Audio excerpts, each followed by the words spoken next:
Melvin मेरा दोस्त था, केरला से था, यूपीएससी की प्रिपरेशन हम साथ में करते थे। आज हमें पता चला फोटो देख के कि मेलविन नहीं रहा। बहुत इंटेलिजेंट, स्मार्ट, वर्सेटाइल पर्सनालिटी होती है। आप सोचिए, आप किसी कोचिंग संस्थान में रोज पढ़ने जाते हैं और एक दिन अचानक आपके साथ ऐसा कोई हादसा हो जाए जिसके बारे में आपने कभी सपनों में भी नहीं सोचा था।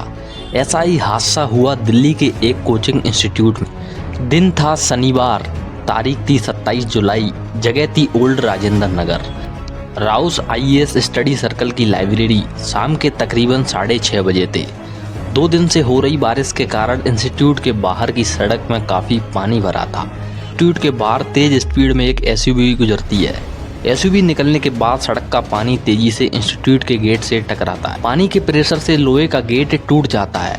सड़क का पानी अंदर बेसमेंट में भरने लगता है। अचानक इतना पानी आने से बेसमेंट में मौजूद लाइब्रेरी का बायोमेट्रिक सिस्टम भी फेल हो जाता है। इससे पहले कि कोई कुछ समझ पाता, बेसमेंट में 8 से 10 फीट पानी भर जाता है। इसके 10 से 15 मिनट बाद पुलिस, एमसीडी और एनडीआरएफ की टीम वहाँ पहुँचती है। 4 घंटे रेस्क्यू के बाद पता चलता है कि 3 आईएएस एस्पिरेंट की मौत हो गई है। ओल्ड राजेंद्र नगर में हुए इस हादसे के बाद जांच हुई तो पता चला कि जिस बेसमेंट में लाइब्रेरी चल रही थी वहाँ तो लाइब्रेरी चलाने की परमिशन ही नहीं थी।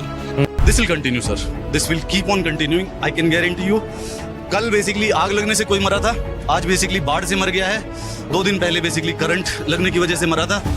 वेट, चौथे वाला कैसे मरता है?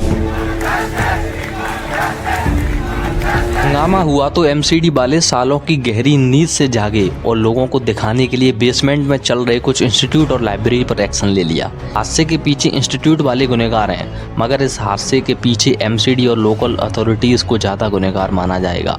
एमसीडी कह रही है कि बेसमेंट से पानी निकालने में इतना वक्त इसलिए लग गया क्योंकि सड़क पर 3 फीट पानी भरा हुआ था। अगर ऐसा है तो एमसीडी वालों से ये पूछो कि सड़क में पानी के कसूरदार क्या जो वांडा की सरकार है, आप लोग इतने दिनों से क्या कर रहे थे? सड़क पर 3 फीट पानी के अचानक से आ गया, किसी के छींक मारने से आ गया। सड़क पर इतना पानी इसलिए भरा क्योंकि एमसीडी के मक्कारों ने नालों की सफाई नहीं करवाई थी।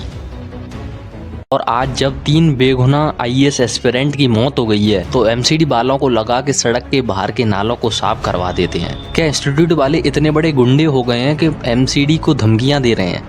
क्या दादागिरी करते हैं? गुंडागर्दी है। कैसे गुंडागर्दी बताइए? धमकाते हैं हमें कहीं से, कौन आपको धमकाते हैं? एमसीडी वालों को धमकाते हैं?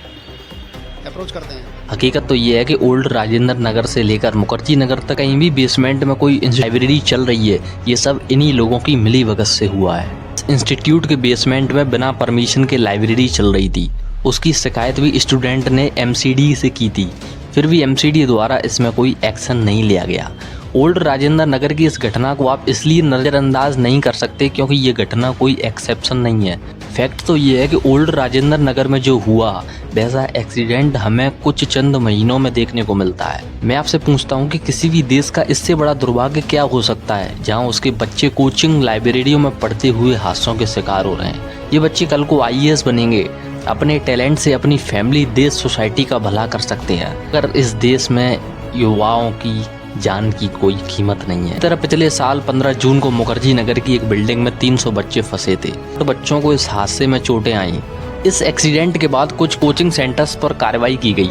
मतलब ये एक तरह का रिचुअल बन गया है। पहले एक्सीडेंट होता है, फिर एमसीडी के भ्रष्ट अधिकारी अपनी नींद से जागते हैं और फिर रस्मी तौर पर 2-4 इंस्टीट्यूट पर एक्शन होता है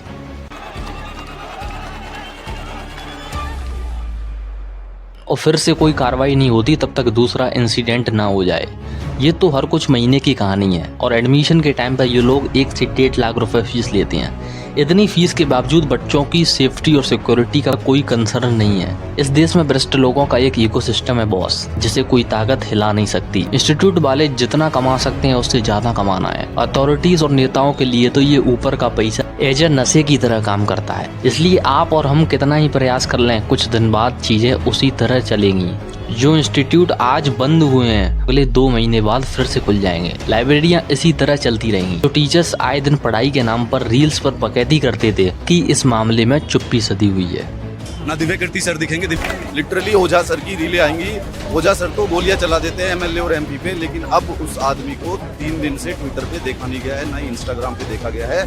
the Wadiram Institute. दूसरी ओर बच्चे इंसाफ के लिए धरना प्रदर्शन कर रहे हैं। बच्चों का कहना है कि ये सब आगे जाके किसी के भी साथ हो सकता है। अगर टीचर्स हमारे साथ होंगे तो हम MCD और गवर्नमेंट से इंसाफ की मांग कर सकते हैं।